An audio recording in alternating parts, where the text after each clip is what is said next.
Capítulo 8, versos 18 a 22.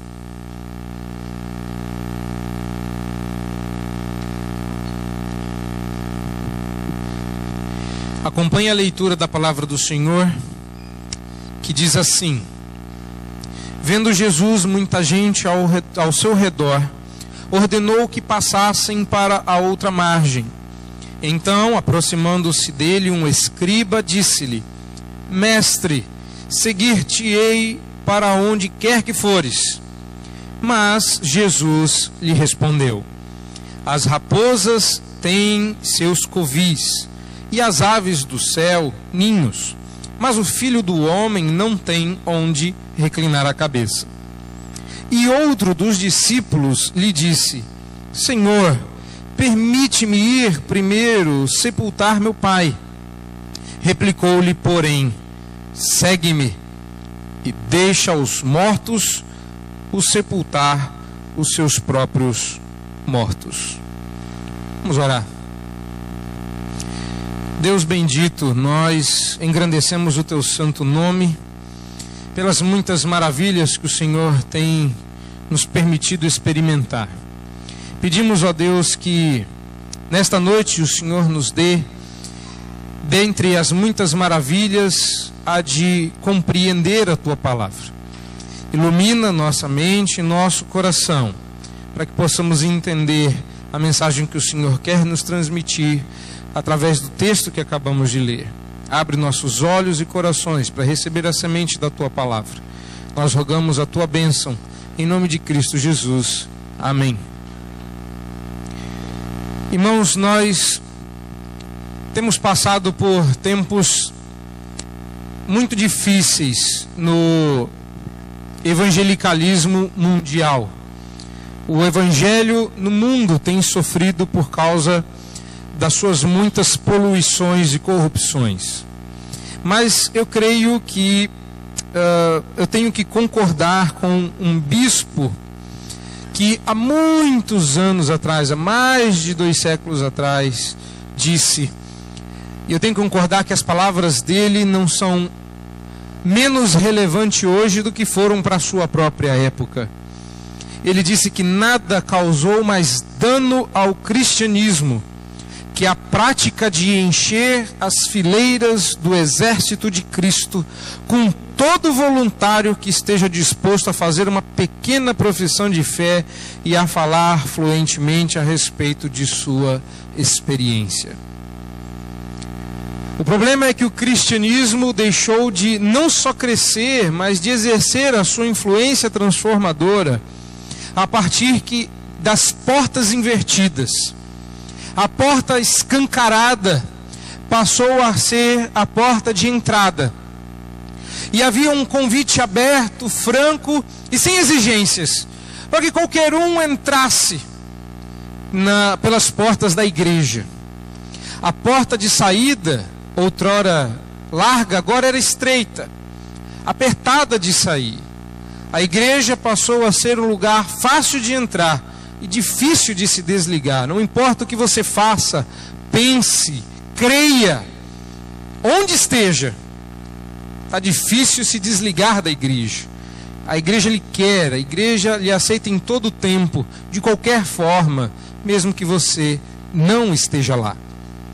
As coisas se inverteram, e a partir daí, o evangelho passou a ser fácil, convidativo.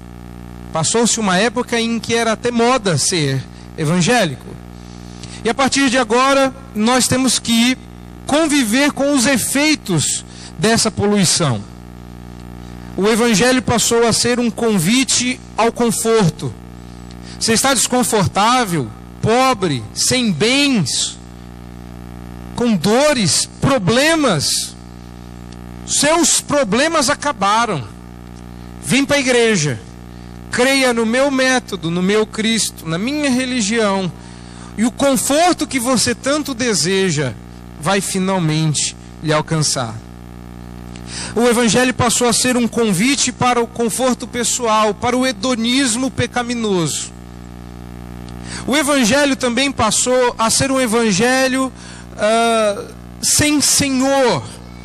Jesus passou a ser o Salvador, mas isso não significa que Ele mande na sua vida.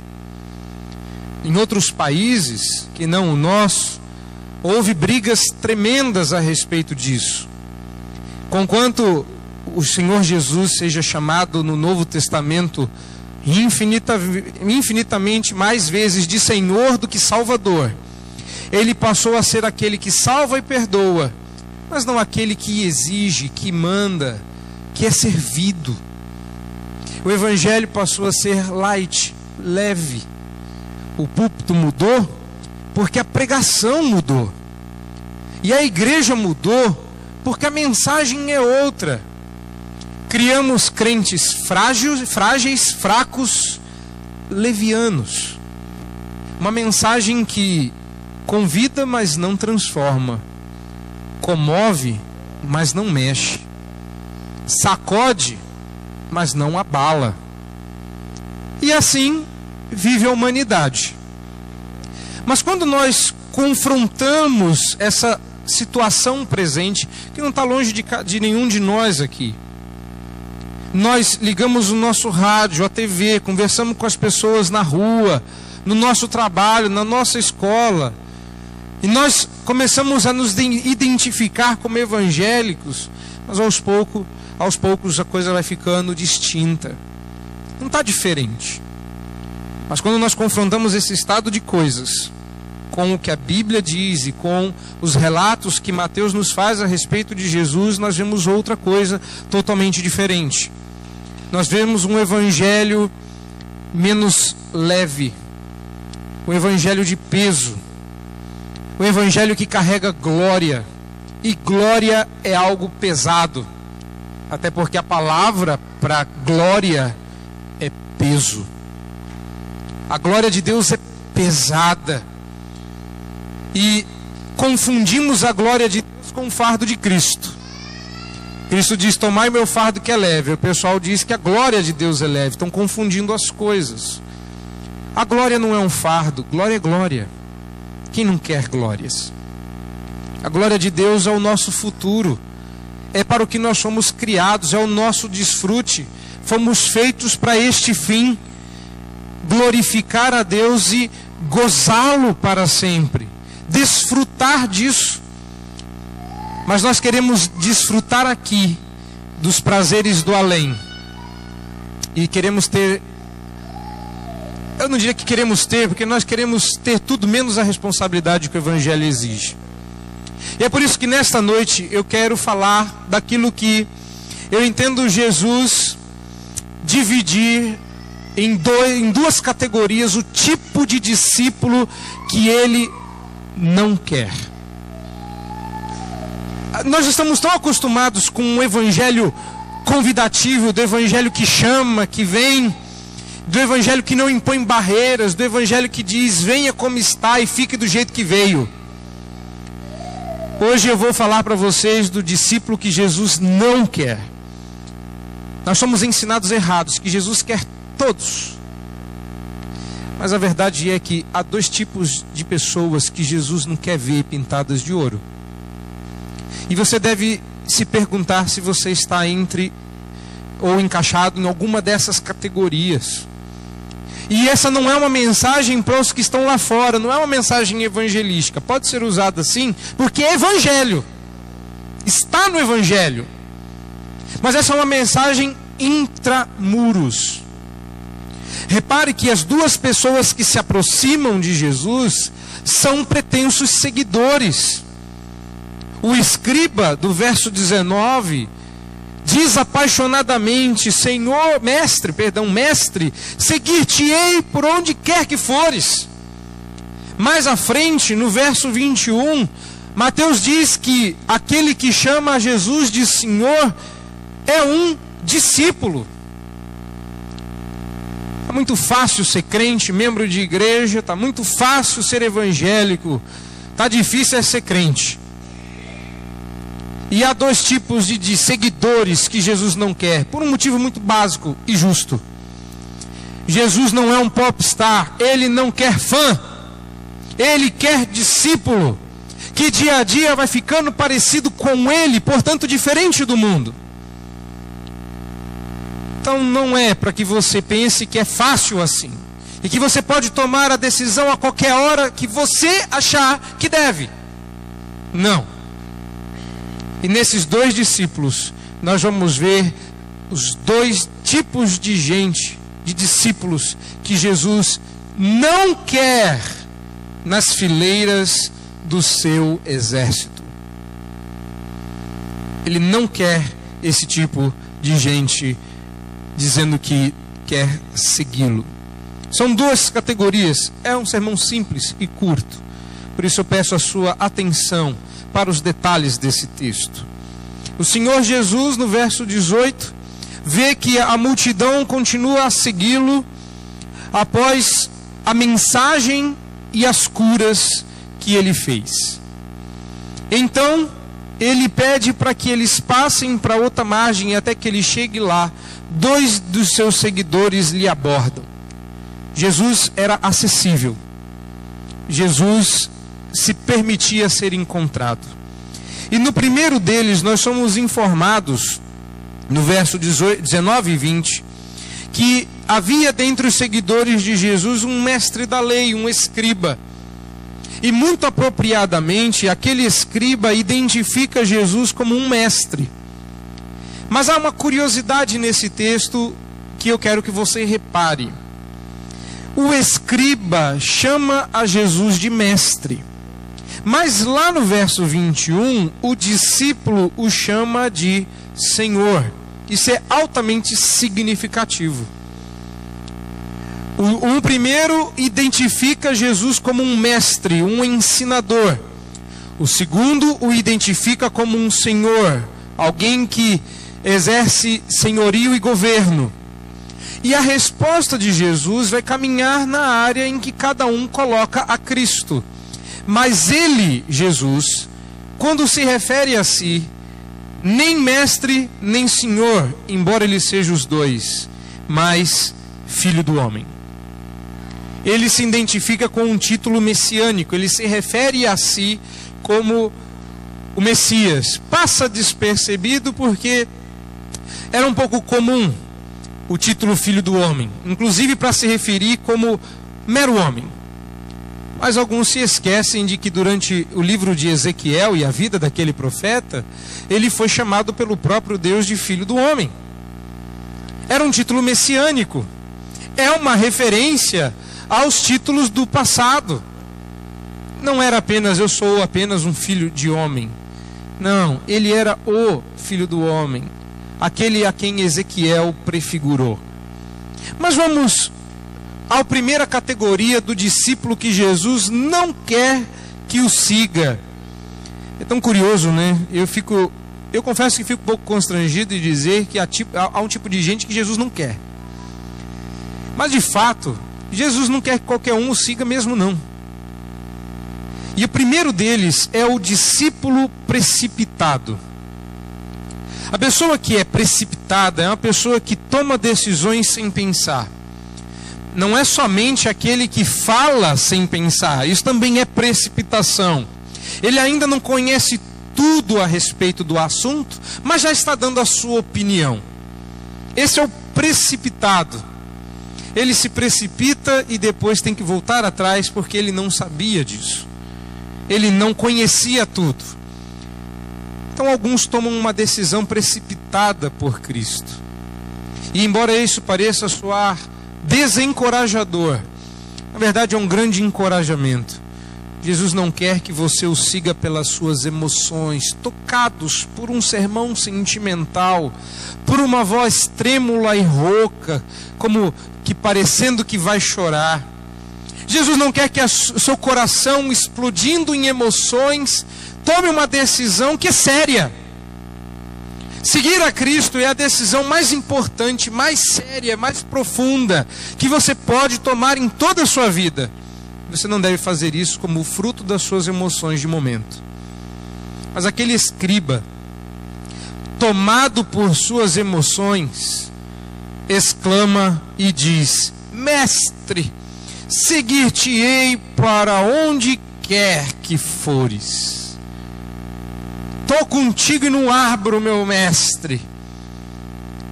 Quantos já estiveram aqui à frente, dizendo que iriam onde Cristo os mandasse, que não só cantaram, mas de fato disseram em seus corações: aonde ele pisar, piso também, e aonde ele for eu vou, porque eu vou segui-lo.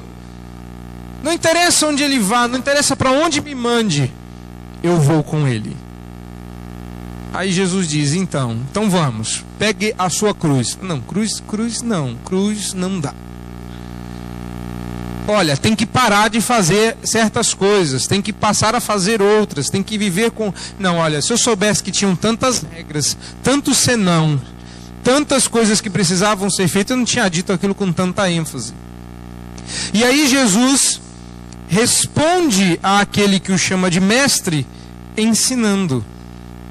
Mas Jesus lhe respondeu: as raposas têm os seus covis e as aves do céu os ninhos, mas o Filho do Homem não tem onde reclinar a cabeça. Ou seja, Jesus não estava impedindo o discípulo de segui-lo, mas estava ensinando como mestre, que era que seguir a Cristo exige conhecimento do que está sendo feito. Jesus não queria apenas seguidores, mas queria que estes fossem genuínos, firmes em sua decisão. E é por isso que tanta gente sai, é por isso que tanta gente desiste, é por isso que tantas pessoas mudam de ideia no decorrer do caminho, porque na primeira dificuldade eles pulam fora.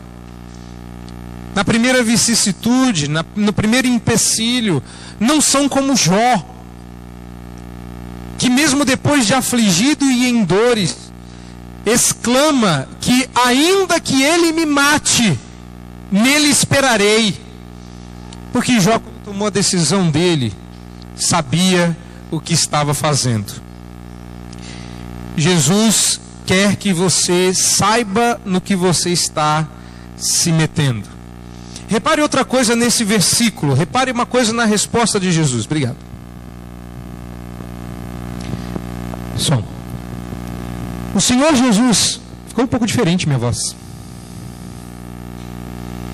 Enquanto você calibra aí, eu vou continuar. O Senhor Jesus não diz nada sobre a pergunta que foi feita. Repare que ficou em aberto. Ele não diz, você não pode. Ele não diz, venha. Ele diz... aprenda. Para me seguir, é preciso avaliar o custo. Não é um convite, nenhuma repreensão, mas é um ensino. Seguir o Filho do Homem não é confortável e nem deve ser empreendido sem considerar o alto custo de segui-lo. É como um construtor imprudente.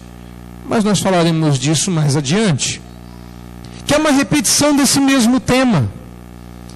Jesus deixa a decisão em aberto, mas ele diz: se eu sou um mestre, então aprenda. Vai comigo aonde eu for, mas saiba, não é um convite a um conforto, não é um convite à prosperidade, e eu espero que todos aqui estejam confortáveis e prósperos. Não é também um convite para sofrer. Vem, traz o chicote, porque a gente gosta de dar um nas costas do outro. Não é isso. Jesus não está nos convidando para sofrer. Virar crente, vou passar mal. Não. Mas ele está dizendo que seguir a Cristo, ou segui-lo, é comprar uma inimizade com o mundo que pode trazer desconfortos nesta vida. Você deve avaliar o custo disso. Você deve avaliar o preço a ser pago. Não é para ser salvo, mas porque foi. E você estaria disposto a isso? Ouça o mestre dizer. Mas não é só isso. Observe que o primeiro discípulo que chama Jesus como mestre, e como tal, Jesus ensinou. Se ele era reconhecido como mestre, então que o seu discípulo aprendesse o custo de segui-lo. Nós estamos cansados de ouvir isso, mas poucos dispostos a aprender isso. Tem muita gente chamando Jesus de mestre, e suas palavras entram por um ouvido e saem pelo outro. Tem muita gente dizendo que ele é o mestre dos mestres, o mestre daquilo, o mestre daquilo outro, o mestre que ensinou muitas coisas, um mestre sábio, um mestre a quem nós não damos ouvidos, um mestre de quem nós não queremos aprender. Então me permita mudar esse conceito na sua cabeça. Certa feita, um dos meus professores no seminário JMC disse algo do qual eu nunca mais esqueci. E, de fato, agora que eu faço parte do quadro de professores, sinto que ele tinha mais razão do que eu na época pudesse compreender. E assim com todos nós.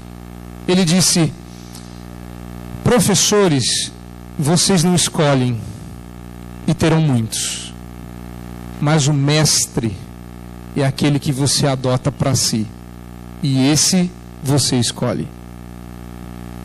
Você escolhe quem você vai seguir. Você escolhe dos muitos pastores que você conhece, qual deles você vai chamar de mestre. Dos muitos livros que você lê, quais deles você vai chamar de mestre. Dos muitos deuses disponíveis no mercado, qual deles você vai chamar de mestre? Sim, é uma escolha sua. A responsabilidade é sua. Não me venha com aquele papo pseudo-calvinista de que Deus escolheu.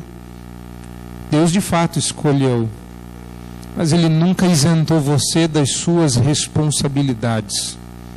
A soberania de Deus não é uma desculpa para sermos irresponsáveis, é o motivo da nossa adoração.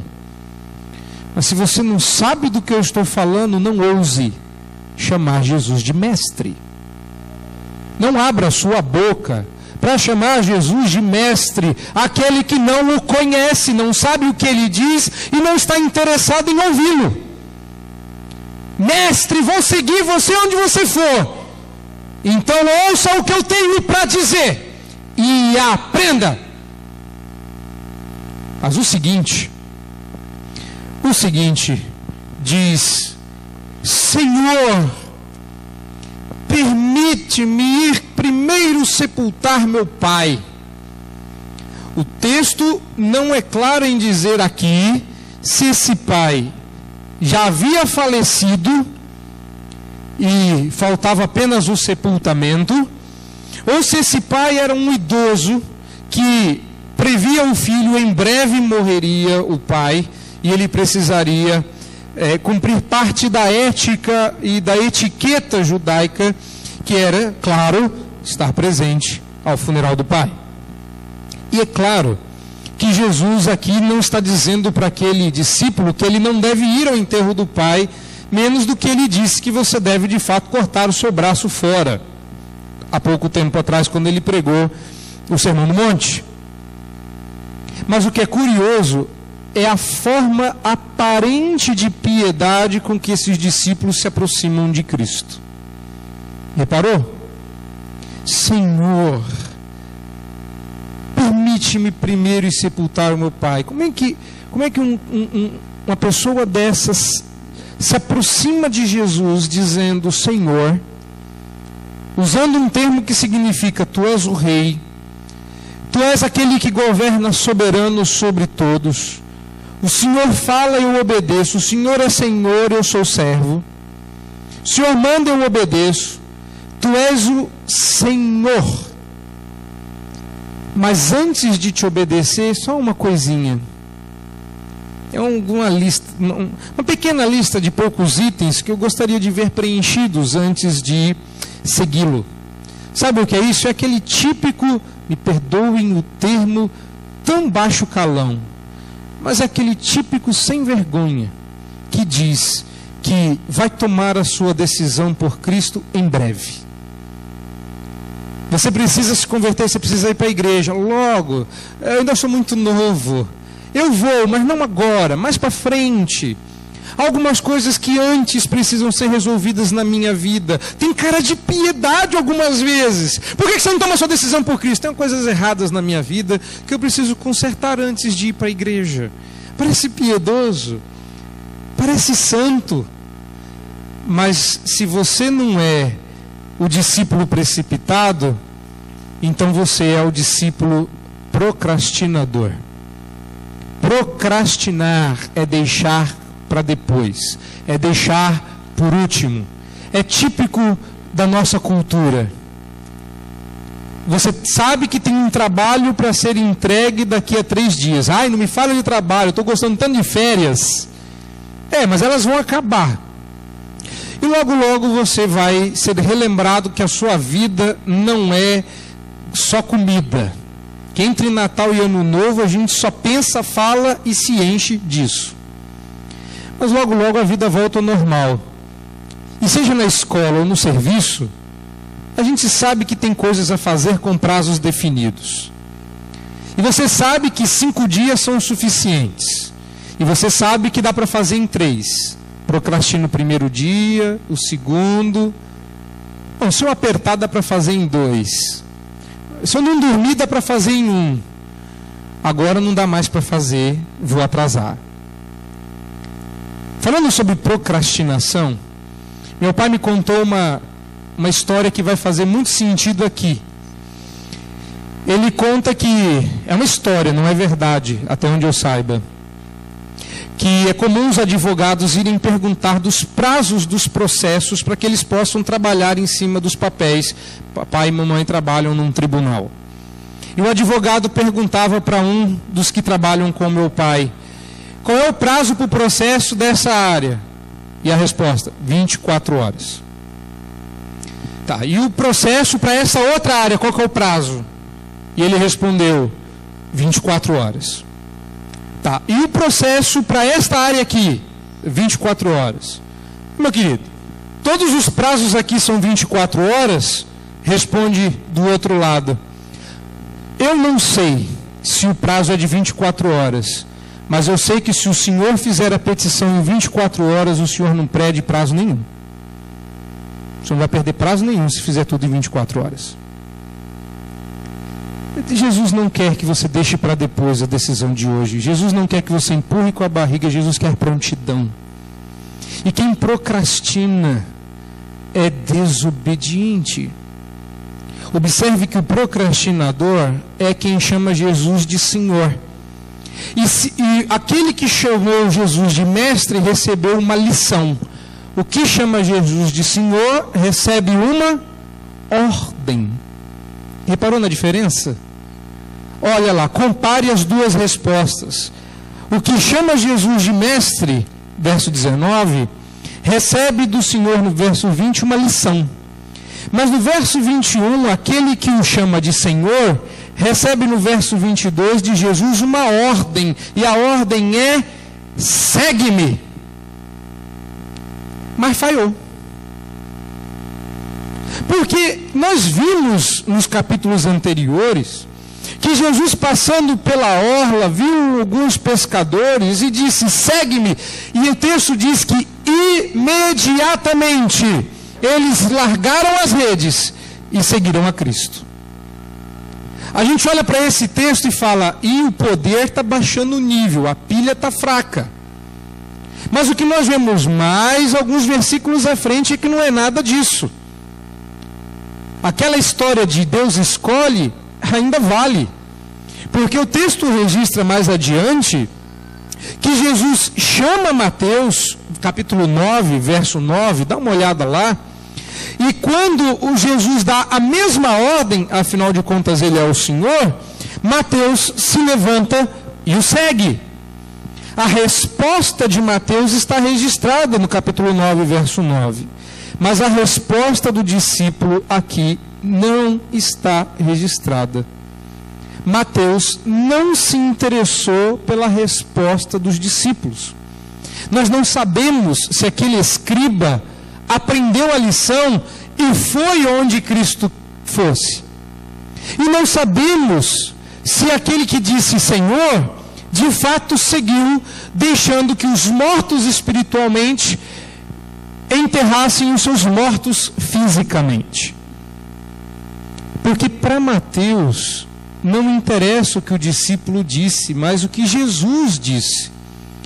A resposta não está no que o discípulo falou, mas no que Jesus falou. Falando sobre chamá-lo de Senhor, a resposta foi apropriada para cada abordagem. Como mestre ele ensina, como Senhor ele comanda. E nesse caso, Jesus responde com uma ordem direta. Não tem dúvidas. Senhor, eu quero seguir, mas antes nada. Segue-me. Se eu sou o Senhor, se eu sou reconhecido como Senhor, então que eu seja obedecido. Mas é tão diferente do nosso tempo, tão anormal para a nossa época, que é difícil até de imaginar como isso se processaria numa prática. O que eu quero dizer com isso? Existem ordens muito diretas na Bíblia, mas nós estamos sempre achando que antes alguma coisa precisa ser feita. Jesus dá uma ordem direta: perdoa as dívidas. Mas a gente tem sempre uma condição típica do discípulo que procrastina: eu perdoo, mas antes ele tem que vir pedir perdão primeiro. Não é assim? Nós temos condições que Jesus não impõe. Segue-me. Mas antes, não tem mais antes. Porque aquele que não aborrecer o pai, a mãe, o irmão, a irmã, a casa, as coisas, até a própria vida, por amor de mim, não é digno de ser meu discípulo, não é digno de mim. Nós acabamos de ler isso em Lucas. Como a gente espera que Cristo aceite a nossa procrastinação como um ato de piedade? Deus quer ser obedecido hoje. Nós estamos tão acostumados com um mundo que está preocupado com a estética. E quando a gente fala de estética, a gente lembra de diética, né? Dieta, emagrecimento. Nós estamos tão acostumados a engordar que a dieta sempre fica para a próxima segunda. Procrastinação, por isso que a gente está sempre engordando. Exceto alguns que, pela graça do bom Deus, não conseguem engordar nem comendo. Mas, brincadeira à parte, essa explicação da nossa resolução de ano novo que não passa de promessa barata. Aliás, amanhã tem culto. E aí você vai renovar os votos. Sabe aquela promessa que você vem dizendo a Deus que vai fazer no ano seguinte, desde 2003? Por que elas nunca acontecem? Porque começa o ano, está tudo meio parado, você fala: eu vou mudar de vida logo depois das férias. Eu vou mudar de vida logo depois do carnaval. Em março eu mudo. Em março, assim que é o camarada que deseja ser fiel a Deus nos dízimos, só quando arrumar um emprego que ganhe X. Mas quem não é fiel no pouco, Deus não dá muito, não. Não funciona aquele papo. Eu sei que vocês não sabem disso, mas se vocês estivessem dando ouvidos a outros mestres não tão presbiterianos assim, não funciona aquela história de que você vai dar o dízimo da renda que quer ter, ou que só vai dar o dízimo quando tiver uma renda considerável. A regra não é essa. Não é assim que funciona, não existem condições. Se você chamar Jesus de Senhor, compromisse-se de obedecê-lo agora, já. Comece imediatamente. Seguir a Cristo sob quaisquer cláusula condicional não é aceitável. Jesus deseja ser seguido somente por aqueles que se dispõem a fazer sem reserva.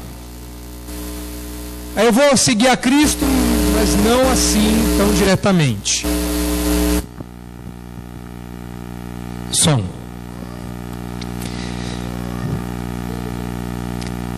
A doutrina de Jesus não era dissociada da sua prática.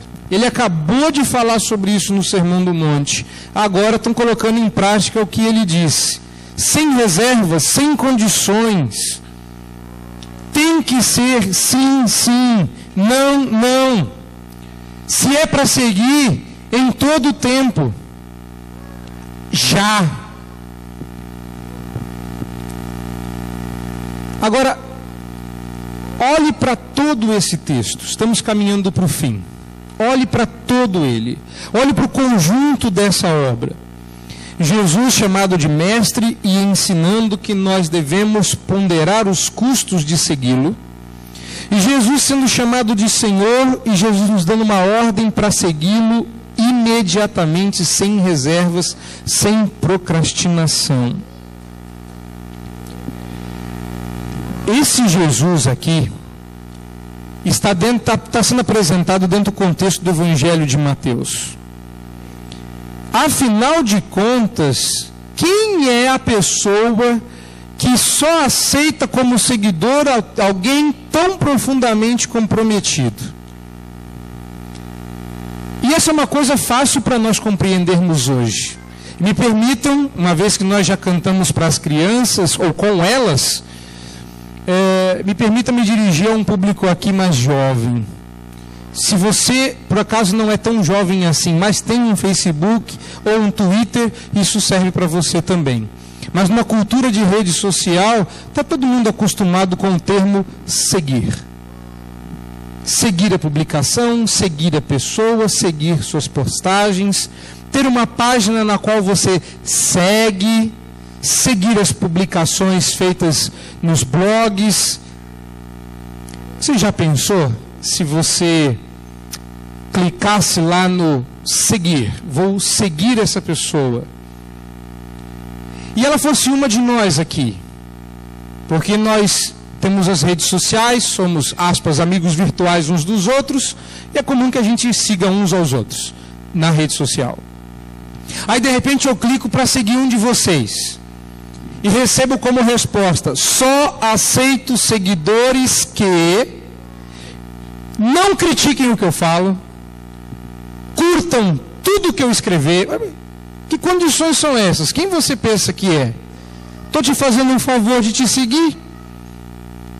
Eu tenho um colega que a cada 5 dias ele fala: Jonatas, já curtiu minha página? Me segue aí, cara. Curioso, né? Como a gente quer seguidor e como Jesus diz: não faço questão que você me siga, não. Para me seguir precisa cumprir isso. Espera aí, pensa um pouquinho. Quem pode, quem tem autoridade, poder, quem ele pensa que é, para exigir condições para que o sigam? Você doido para que alguém te siga no Twitter, doido para que alguém siga suas publicações no Facebook, e Jesus aqui tendo candidato e recusando. A minha conclusão das duas possíveis, eu creio que só existem 2 possíveis conclusões para Jesus dizer não a um candidato a discípulo. Ou esse Jesus é um personalista caprichoso, ou ele é Deus e por isso pode exigir de seus seguidores o que somente um Deus teria direito de fazer. Sabe o que Mateus está provocando você aqui? A chegar a uma conclusão a respeito dele. Todo mundo quer uma multidão ao seu redor. Quem não quer ser amado, reconhecido, seguido? E aí Jesus vira e diz: não, eu me basto. Eu sou Deus. Quer me seguir? Avalie o custo disso. Não é um convite para diversão. Não é um convite para viver uma vida de alegrias infinitas e confortos materiais.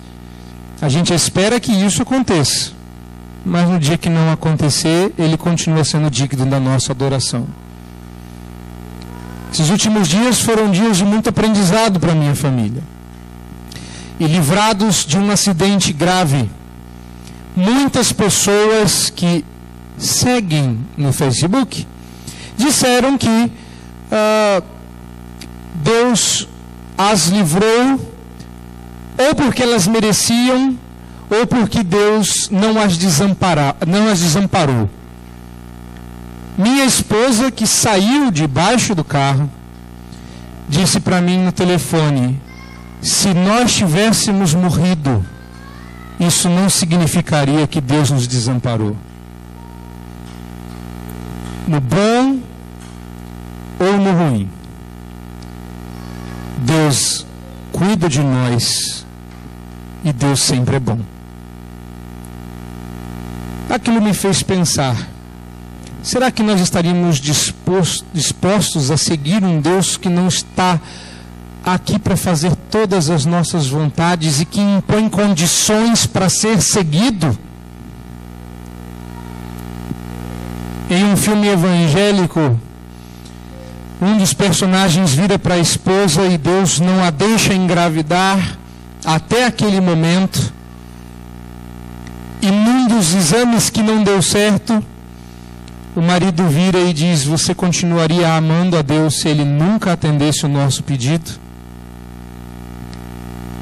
Gente, é muito fácil dizer que você vai ser um crente e Deus vai dar tudo que você sempre quis. Só que essa é a teologia do gênio da lâmpada mágica e não do Deus da Bíblia. Quem tem que estar preocupado é você. Quem tem que correr atrás de Deus é você. Quem tem que se preocupar com os ditames das regras um do outro é você e não Deus. E quantos não ameaçam na sua mente e coração deixar a Deus se Ele não fizer o que Ele exigiu como discípulo? Determine, ensinam os gurus modernos. Jesus não está correndo atrás de seguidores e fãs. Ele veio para procurar os adoradores que adorem a Deus em espírito e em verdade. Se seguir a Cristo é duro demais para você, se suas condições são altas demais para você, então saiba de uma coisa: Jesus não faz questão. Ele se basta. Não é Ele que precisa de nós.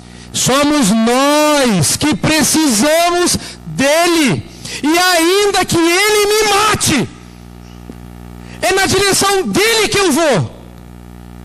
Você seria capaz de segui-lo, mesmo que isso significasse sangue, morte, cruz? Pois esse é o convite que Deus lhe faz: quem quiser vir após mim, pegue a sua cruz. E não é uma cruz feita de balão, não é uma cruz de plástico. Cruz não significa diversão, nem louvorzão. Cruz significa morte. E se você não estiver disposto a morrer para si e para o mundo, Cristo não te quer. É tão pouco convidativa, né? Fala que Deus é amor. Fala que Deus quer todo mundo. Depois Ele vai peneirando, igual faz com a areia. Não. Deus não quer joio nem trigo. Ele só diz que eles serão inevitáveis. Joio com trigo, perdão. Ele só quer trigo. Ele não quer os dois. Então não vá achando que Jesus está aqui doidinho para você vir para a igreja. Não. Quem devia estar doidinho para entrar na igreja é você. Você que está me ouvindo aqui e você que vai me ouvir depois. Quem devia estar desesperado para entrar pelas portas apertadas e estreitas do reino é você. Jesus não é um Jesus moderno, Ele é um Jesus bem a cara dele mesmo. Nós deveríamos, irmãos, ter uma igreja que fosse difícil de entrar e fácil de sair. Está muito fácil se tornar da igreja, está muito difícil ir embora. Nós temos que inverter esse quadro para ontem. Tem que ser difícil de entrar. E é por isso, vocês que já fizeram pública profissão de fé nos últimos anos aqui, e você que está pretendendo fazer, e que acha difícil. Eu gostava daquela época que era fácil ser crente. Agora ser membro da igreja presbiteriana de Poá é meu trabalho, meu. Eu tenho que decorar o credo, que é deste tamanho. Aí tem que ir lá na frente falar sozinho. Olha, era muito mais fácil ser membro antigamente. Era só dizer sim quando o pastor dissesse sim. Você não precisava nem prestar atenção. Você acredita que ninguém vai dizer sim? Sim, diga sim, que o homem deixa você entrar. Era fácil. Estava errado. Não tem que ser fácil. Tem que ser difícil. Tem que ser estreito. Porque vale a pena. Porque tudo o que realmente vale a pena nessa vida é conquistado com muito suor, muito trabalho, muita dificuldade. Como diz um ditado antigo, não é? O que vem fácil, vai fácil. Seguir a Cristo não é algo fácil, mas é algo recompensador. Sobre as recompensas disso, falaremos adiante. Por enquanto, repare na última questão do texto, que nos leva a uma conclusão. Aliás, que não tem. Por quê? Porque Jesus não fecha a questão em nenhum dos dois casos. Isto é, Mateus não registrou, como eu disse antes, o desfecho dessas conversas. Nós não sabemos o que aqueles discípulos disseram, como eles reagiram. A questão permanece em aberto. É uma decisão pessoal. Os efeitos são públicos, mas diz respeito somente a você e a Deus. Como o primeiro escriba reagiu, só interessa ao escriba e a Deus. Como o segundo discípulo reagiu, só interessa ao discípulo e a Deus. A reação dele vai trazer frutos para ele, a sua para você. Essa seria a hora em que eu chamaria você aqui à frente para tomar uma decisão por Cristo. Mas eu acho que temos que terminar esse sermão como Jesus terminou, em aberto. Como é que você vai reagir a esse sermão? Como é que você vai reagir a essas imposições do Senhor? Vir aqui à frente seria forçar você a tomar uma decisão que só diz respeito a você e a Deus. Nem a mim diz respeito. Porque você pode me enganar, e eu assumo que você consiga isso. Eu não sou o espertão que ninguém engana. Pelo contrário, sou bem bobinho. Mas Deus, como enganá-lo? A decisão é tão pessoal que cada um tem que tomar a sua. São duas escolhas: seguir ou ficar. Ele ensinou. Ele foi mestre. Você aprendeu? Ele demonstrou autoridade. Ele é rei e senhor. Você o obedece? A resposta a essas perguntas você não responde aqui. Você responde com a sua vida, com palavras e ações. Mas não é somente aqui. É agora em diante. Qual desses é você? Quem é você? Qual será a sua decisão? Nós vamos deixar em aberto. Que cada um tome a sua em Cristo. Amém.